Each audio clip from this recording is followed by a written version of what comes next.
Hello மக்களே, இன்றைக்கி பனங்கிழங்கு வச்சு ஒரு ரெசிபி செய்வோமா? பனங்கிழங்குல என்ன ரெசிபி செய்ய போகிறேன்னுலாம் யோசிக்காதீங்க. இந்த சீசனை மிஸ் பண்ணாதீங்க.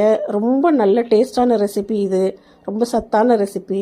எனக்கு பல்லு இல்லை, மெல்ல முடியாது, அவிச்சு சாப்பிட முடியாது. நார்மலாக நம்ம அவிச்சு தான் சாப்பிடுவோம்.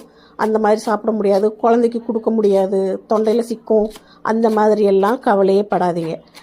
ரொம்ப ஈஸியாக நான் செய்கிற மாதிரி செய்யுங்க.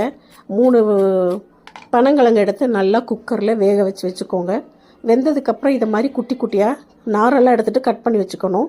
மிக்சியில் போட்டுட்டு 4 வெள்ளைப்பூடு, 1 பச்சை மிளகா, கொத்தமல்லி, சோம்பு போட்டு நம்ம மிக்சியில் அரைச்சிட வேண்டியது தான்.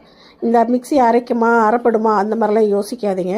இது வெந்ததுனால நல்லா சாஃப்டாகவே தான் இருக்கும். அதை மாதிரி அரைச்சிட்டு இதை மாதிரி வடிகட்டியில் போட்டு நல்லா ட்ரைன் பண்ணி எடுத்துக்கணும்.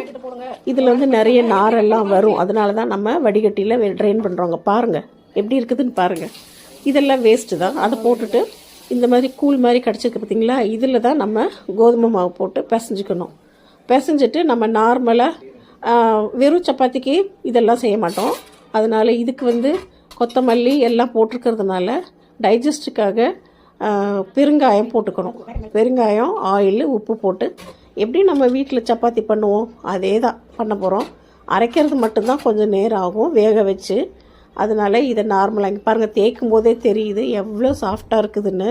இது கடுமையானதாக இருக்கும், ரஃப்பாக இருக்கும் அப்படின்லாம் நினைக்காதீங்க. கல் நல்லா சூடானதுக்கப்புறம் இதை போட்டு எடுத்துருங்க. நார்மலாக நம்ம வீட்டில் பண்ணுற மாதிரி 2 பக்கமும் ஆயில் போட்டு சூப்பராக எடுத்துக்கோங்க. பட்டர் போடலாம், நெய் போடலாம், எது வேணாலுமே போடலாம். ரொம்பவே நல்லாயிருக்கும். இந்த சீசனை மிஸ் பண்ணாதீங்க. பல்லு இல்லை, என்னால் சாப்பிட முடியலையே, எனக்கு பனங்கிழங்கு பிடிக்குமே அப்படிலாம் கவலைப்படாதீங்க. இதே மாதிரி சாப்பிடுங்க. குழந்தைங்களுக்கு பனங்கிழங்க பழக்குங்க.